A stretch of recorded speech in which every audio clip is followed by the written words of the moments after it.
It's time for the Monday market update. Mortgage rates have retreated a little bit due to a choppy stock market. Investors have rotated some of their money into the bond market, sending the 30-year fixed mortgage under 6.9, a level we haven't seen in quite some time.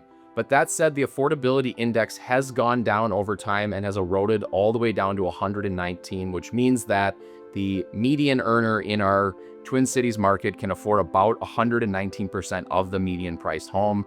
This was more like 150 or more when the rates were a lot more attractive. So one strategy that buyers can use in this market is to get out and look at homes that did not sell in the first weekend on Mondays and Tuesdays and try and get into a situation, and maybe even a home that needs a little bit of DIY help, but that they can get a better price with no competition earlier in the week. So consider that if you're looking right now, rather than beating your head against the wall trying to compete with all those other buyers on the weekend. Consider looking early in the week to avoid all of those crowds.